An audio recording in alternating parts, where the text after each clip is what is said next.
D-1 tennis player. She probably started playing not long after she could walk. She probably devoted her life to tennis at an early age. She probably didn't even go to high school, training instead at a tennis academy. And like half of all D1 players, she's probably foreign. Emily Harman couldn't be farther from that definition.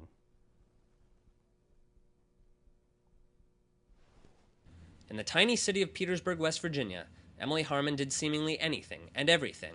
She was a skier and played golf and enjoyed other sports, as well as playing basketball, soccer, and tennis for the school. And she did well at all of them, right? She excelled, yes. Harman only started playing tennis when she was 12, a late starter by any standard. And even by the time she was a senior, she was only playing 3 times a week, because there was nowhere that could be considered close to Petersburg to play at. And it did take us an hour and a half to drive to an indoor court in the wintertime because we had nowhere else to play locally. Being a 3-sport athlete at any high school is impressive, but Harman worked wonders at Petersburg High. In soccer, she holds the record for most goals scored in a season. In basketball, she took her team to the state quarterfinals and thought about playing college ball. And she boasts an unbelievable 130-1 record on the tennis court. Her only loss? In 3 sets in a state championship match. Not that she was a slouch academically either. She was valedictorian and graduated in only 3 years. Harman decided her 4th year of high school wouldn't do much for her tennis, so she graduated early. When I had the opportunity to graduate early, I kind of took it right away. Luke sold us on Syracuse, but he also sold us on the idea that he was training American players that wanted to turn pro, something she was interested in. When Coach Jensen gave me this opportunity, it was really a no-brainer.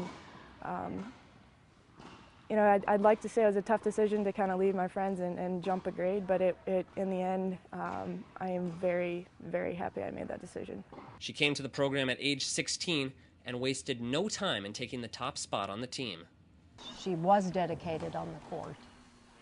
And she had a talent and skills that they recognized. The other team members knew right off the bat that she was going to be able to contribute. Serious player. She was going to be able to contribute pretty fast. Coming onto the team, we don't place these players. They earn it through challenges. So I didn't have any problem with, jealousy or anything from upperclassmen and other players because she just beat their tail. She walks in with a certain type of arrogance and confidence, not cockiness, but extremely confident in her abilities.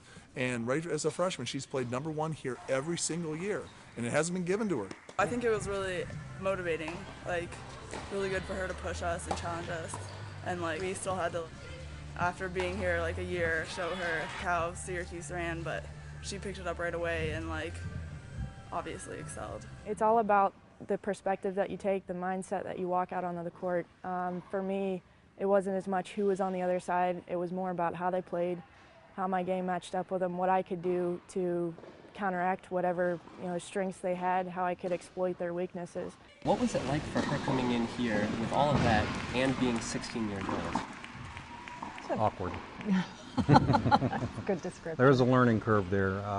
Socially, academically, I think she handled that pretty well, but socially, there's a big learning curve there for someone that age, coming from a small town in West Virginia into a fairly liberal college scene.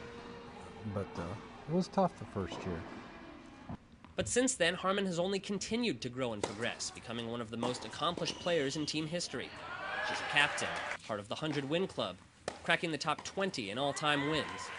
She was the first player to be individually ranked in singles and in doubles, and has made several All-Big East teams in honor rolls. Over the 4 years, she's grown so much more than I could have anticipated. The talent was always there. Now it's absolutely realized. She has a complete game.